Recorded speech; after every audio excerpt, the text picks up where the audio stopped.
Today I'm going to discuss what I call as my daughter's magic pill. Everolimus has been such a huge positive impact on my daughter's life that it even helped prevent her from having to get brain surgery. So welcome.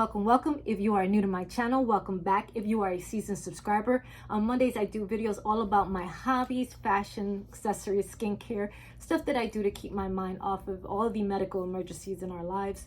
And on Fridays I do videos all about TSC or FSGS, TSC being tuberous sclerosis complex, which is tumors that grow in different, pretty much any organ throughout your body, and FSGS being a form of kidney disease.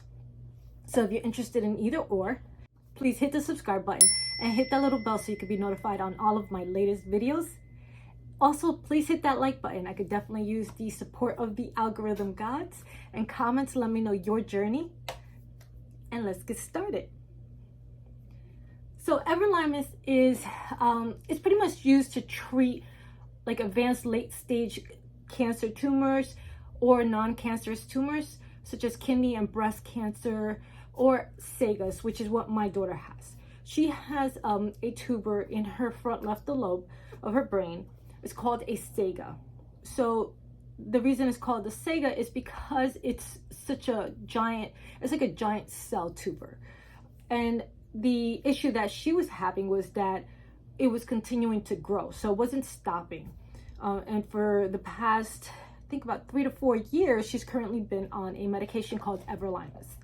Now, the Everlimus is specific to treating this type of tumor in her brain, which is great because it's actually been extremely effective. Though it's not effective with everyone, obviously. It has worked tremendously for her. So there was a time a few years back where she wasn't getting her annual MRIs because she was actually having her teeth corrected, where she was using metal braces. So the concern was that she wouldn't get an accurate MRI, being that she had metal braces. Little did I know, or I wasn't aware, that you were still able to get them. It was just, the picture just was going to be more blurry in the mouth section of the actual MRI. So when she did get it, she was having a stiff neck, and I actually brought her in to get her MRI completed.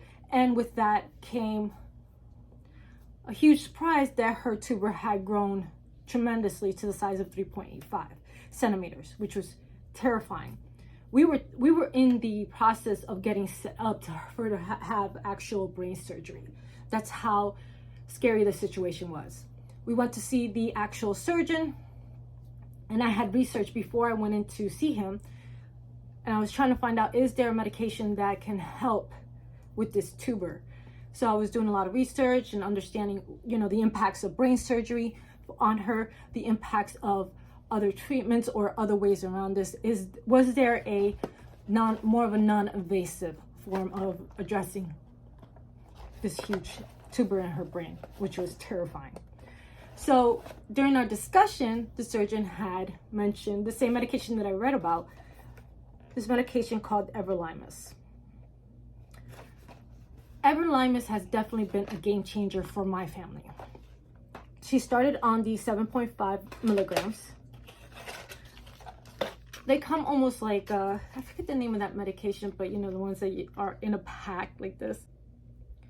So with that being said, obviously you have to, they're individually wrapped, but when you're handling these, it's very, very precise on how you handle these. If they break, you cannot touch them because they are a form of chemotherapy. So you have to be really aware of when you're handling this medication. Also, when you're opening it, to be very cautious to make sure that you're not cutting the pill. So if you cut the pill, you might as well get rid of it. Use a napkin, use gloves to get rid of it. Because again, it is a form of chemotherapy. So you've got to be real careful.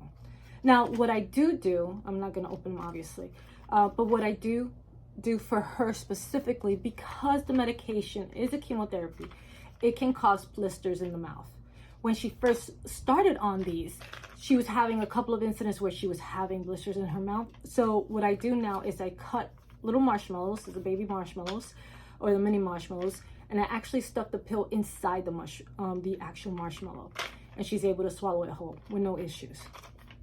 the great thing about that is that since I've done that and since we've been doing it, she's never had a blister actually in her mouth, which was pretty amazing if you ask me. So ever since then, she's been on this. So she started at 3.85. She's currently at about 1.65 centimeters in about 2.5 to 3 years. So, but in the past 2 years, it holds steady at that same about 1.65 centimeters. So what that means, obviously, she's put on a little weight as she's gotten older, but that means that it's not as effective as it was when she first started on it. So with that being, she's now currently on the 10 milligrams of Everolimus, which she just started on Monday. So we'll see how this goes. Now it's the same setup. It is individually packaged, same exact setup. So far so good. We are being very cautious. Obviously we have to be very aware of it because this is a medication that can affect the kidney. So now the way we manage that is why I actually test her urine once a month using the test strips that I've showed in other videos. And it's really important because I gotta make sure that I monitor her protein loss. So if I do see any protein in her urine, I gotta reach out to her kidney doctor and let him know, hey, I am seeing this, and she has gone up in her medication with Everlimus. So I have to be really aware and be real cautious and just keep an eye on her kidney functionalities. Because with the Everlimus, the side effects are, there's several side effects. One of them does have to do with, obviously, like I was saying, so it can cause kidney damage, which is kidney swelling. So we have to keep an eye on it. Even though it's rare, we still want to keep an eye on it. So main side effects when it comes to Everolimus is cough, shortness of breath, infections in the blood, anemia, which is actually could require blood transfusions, which my oldest daughter knows a lot about, unfortunately. Bruising, bleeding, swelling of the face, arms, legs, diarrhea. Your fun ones, obviously, sores in the mouth, which I was explaining before. That's why I cover it, to make sure that it doesn't touch her lips or her tongue, because she did have it in the beginning. Weight loss, loss of appetite, painful urination, weakness, tiredness, cold symptoms. Out of all of the symptoms that my daughter has had, the main one she has had is weakness and tiredness. So right now she has been weak and tired the past 2 days. Being that she went up on the medication, I was expecting this to happen. So I am keeping an eye on it to see if it improves as her body gets used to the new medication. Rash, fever, cold symptoms such as stuffy nose, sneezing, sore throat. You also have like some of the occasional ones, which is the fluid around the lungs or damage around the lungs, shortness of breath, high blood pressure, blood clots, constipation, new or worsening diabetes, dry mouth, dizziness, feeling of pins and needles in your legs and your arms. So difficulty sleeping, depression, pain in the arms, chills, radiation recall syndrome. If you're aware of what that is, it's just like the swelling and redness. It's like all the swelling and redness around the actual radiation. So probably around the mouth and the throat, you'll probably see that. Hand and foot syndrome.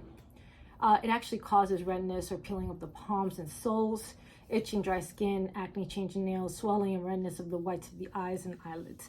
So there is a lot of, unfortunately, a lot of side effects. We have been fortunate. The main ones that my daughter has been hit with is, like I was saying, tiredness.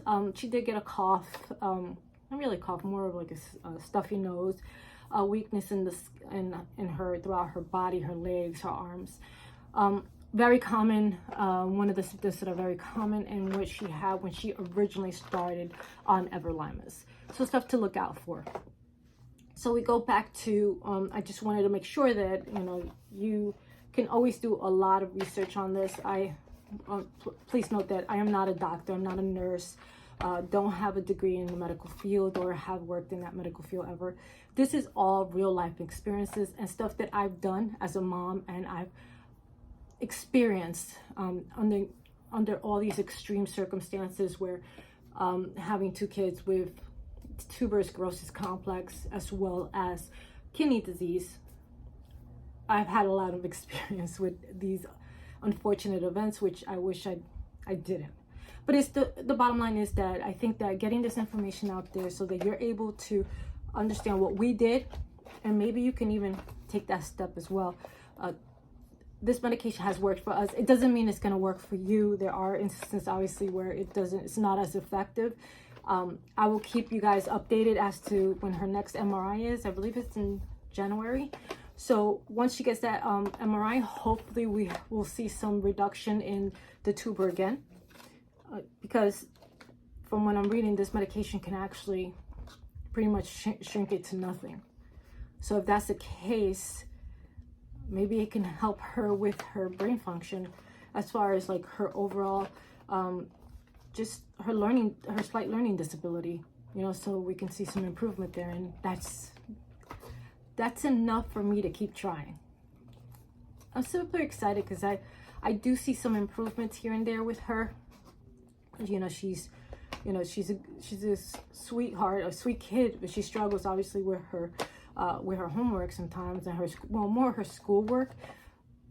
But she's doing better little by little, which is what's important to me as a mom, important to her, because I want her to have a great life as an adult, be able to be on her own and do her own thing, and she's showing improvement all the time. So that's what's exciting to me. And I think this is really exciting. It's really exciting overall. This medication has done wonders for my daughter and for our lives. So hopefully, you know, if you do some research and it's something that will work out for you or your child or your parent, whoever it is, I think it's a good idea to at least do some research on it. Just from my experience, I definitely give this medication at least a 9, just because of the side effects, obviously, but or maybe an 8.5. I'm actually excited about where we are today. It's been a long ride, but it's been a crazy ride, but we're in a good place. So I hope this helped, guys. Thank you for listening in. A reminder to please don't forget to subscribe to my channel and hit the little bell so we can notify on all of my latest videos. Also, please hit the like button and comment. Let me know your journey or your journey on maybe even, you know, taking Everolimus or TS or overcoming tuberous sclerosis complex or different forms of cancers that you might be taking Everolimus for. Thank you. And again, I hope you guys are all having an amazing day. And please don't forget to focus through and evolve. Ciao.